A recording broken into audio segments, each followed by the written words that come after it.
You were born in Zimbabwe, but you're representing Great Britain.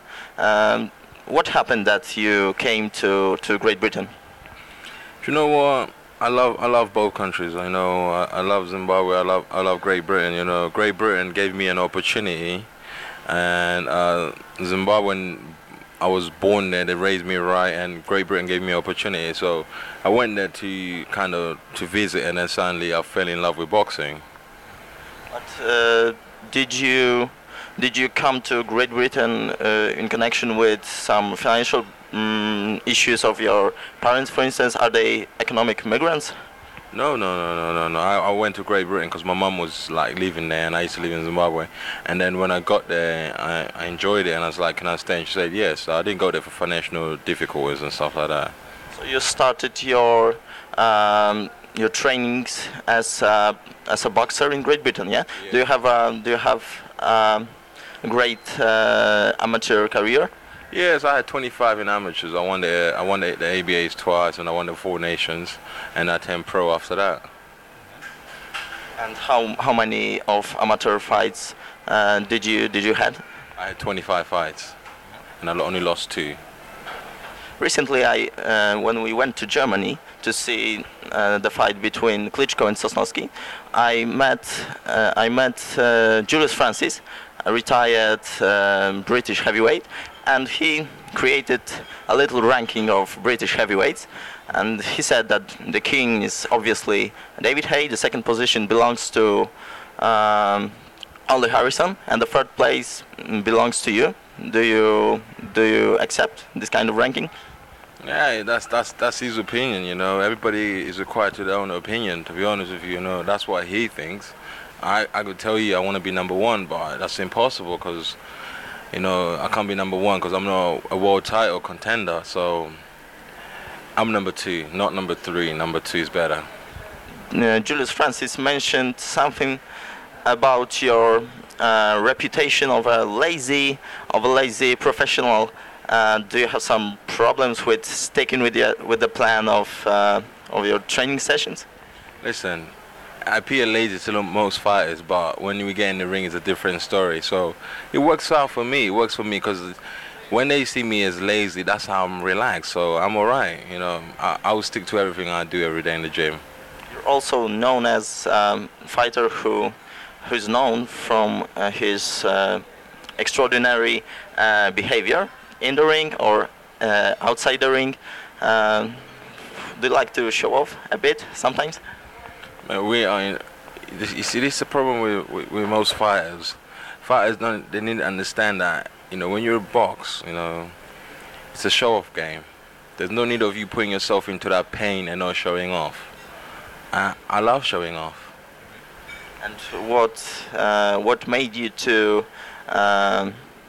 what happened that you beat one of your rivals, Paul Butlin, in his neck? Did you got furious in that moment? Did I beat him? Did I bite his neck? His ear? It's something that's happened. But I served my time for that incident, and it's rested now. And what made you that you kissed one of your rivals during a press conference? It was Valentine's Day. Don't you kiss on Valentine's Day? Yes, I like very much. You like kissing on Valentine's Day, don't you? Yes, I like, but not my rivals, for instance. No, so you don't like kissing on Valentine's Day? It was Valentine's Day, so I gave him a kiss. Did you hear something about Lennox Lewis, who said that he will help Larry? What's the surname of this game? Larry O'Bell is from England. Yeah, yeah. Oh, that schmuck. Listen, you see, it's not about what trainer you go get. This is the problem with fighters. They could never get this in their head. Angela Dundee could train him. Even 20 years ago could train him, but he will never change. What do you think about the current situation in the heavyweight division? It seems that the two kings are easy to specify. The Klitschko brothers, and the third is David Haye. Who's behind them? You know, the Klitschko brothers are just bullies. You know, they bullies. They way they do their show. You know, they're not in it to entertain the crowd. They're in it to just be bullies. You know, the time will come though. If I get hold of the old, I would like, if I get to box for the European title, I would like to fight the older brother. Did you like the performance of Albert Sosnowski in his last fight?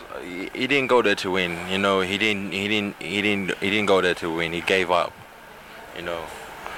You know, when you go in a ring, man, you have to come out, man. As I said to you, man, eye of the tiger, man. These guys haven't got it. They haven't got the eye of the tiger. When you get the eye of the tiger, man, you can take the Klitschko's out, man. Would Sosnowski be able to beat Ole Harrison, the current champion of Europe? Oh yeah, he could if he puts the hard work in it. And Ole Harrison could easily knock him out. You know, it's all about putting the work in and being a smart fighter. You know, forget about, oh, it's all about this and this. No, it's all about putting the work in, being a smart fighter. Did you see last performances of Tomasz Adamek in the heavyweight division? Yeah, when he was boxing in America. Very, very good, very good. I like the way he moved. He moved his feet a lot. You know, I got enough respect for that guy. He's the only guy I looked at and I liked him. One day I would like to spar him. I'd like to meet up with him and spar. You know, I'll come to Poland and spar him maybe for a whole solid week and stuff like that. It is said that Adamek doesn't have this power of the punch, which is really necessary in the heavyweight division. Do you think that it will contribute to the fact that he won't be able to win a serious belt in the heavyweight division, such as WBO, WBA, WBC, or IBF? No. You could easily nick it, man. The more work rate you put in, you don't need power to knock anyone out, man. You don't need power to knock anyone out. A punch will just come. You know, he could hit him on the back of the head and he'll knock him out.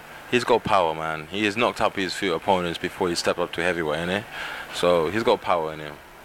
You're 26-year-old professional, and what do you think?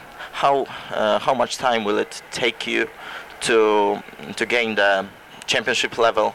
To be able to face the greatest names in the heavyweight division? I want it now.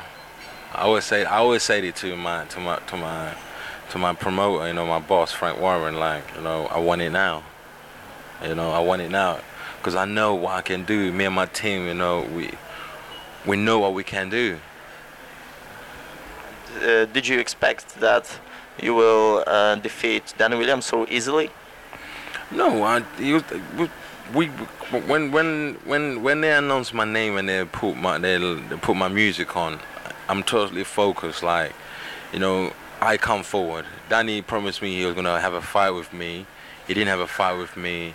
I hit him with a jab. He didn't want to know, and I just start going after him. You know, so you know they always say in life when the opportunity comes, man, you have to grab it with two hands. I didn't grab it with one hand. I grabbed it with two hands, man. So I just took it.